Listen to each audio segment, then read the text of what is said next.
Welcome, dear listener.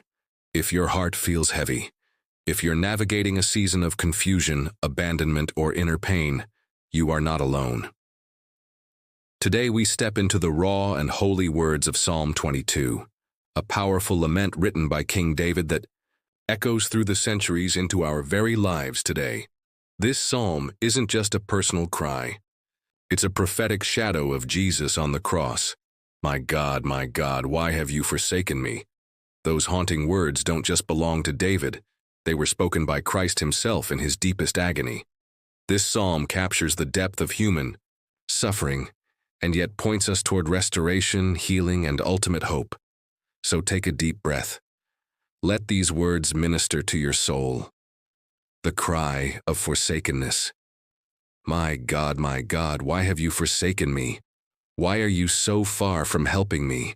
And from the words of my groaning, O my God, I cry in the daytime, but you do not hear, and in the night season, and am not silent. But you are holy, enthroned in the praises of Israel. Our fathers trusted in you, they trusted, and you delivered them. They cried to you and were delivered. They trusted in you and were not ashamed. David begins with overwhelming grief. Why have you forsaken me? This cry of abandonment hits deep, because haven't we all felt this way at some point? Like God is silent, like heaven has turned its face away.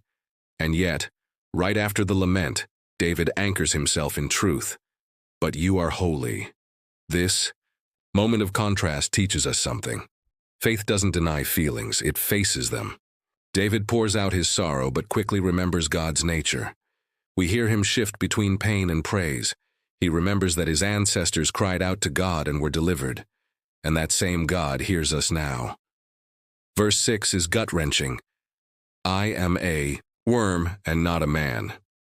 Have you ever felt so unworthy, so low, so forgotten? David did too. But God's response wasn't rejection, it was redemption.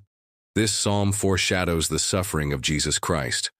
Verse 16 says, They pierced my hands and my feet. Verse 18, They divide my garments among them. These are not just David's words. They're echoes of the cross, and the same cross is where your healing begins. What's powerful is how the psalm ends, not with sorrow, but with praise. David moves from desperation to declaration. He says, I will declare your name. In the midst of the congregation, I will praise you. Your pain has a place at God's table, and your story isn't finished.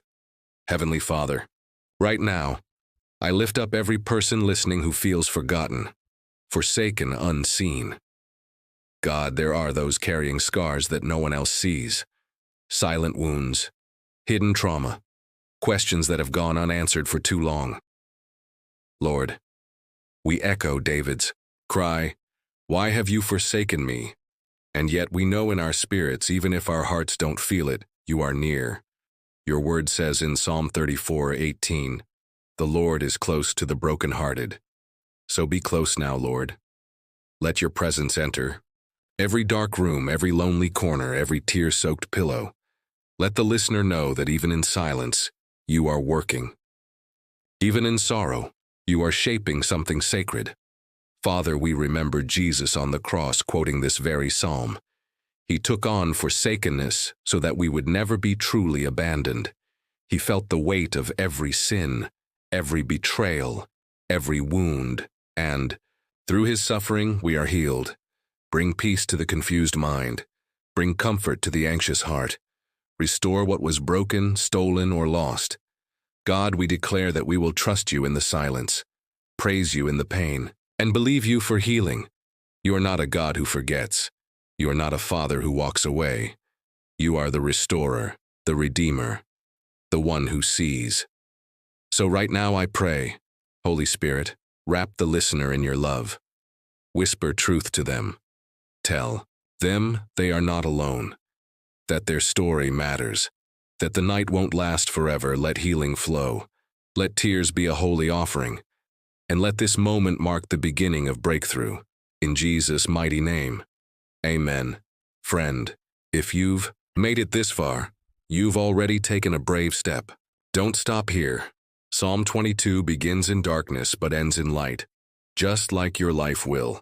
The same God who received David's cries is listening to yours. If this prayer spoke to you, stay connected. Replay it when the night feels long. Share it with someone who feels lost. Let it be a reminder that God never wastes our pain.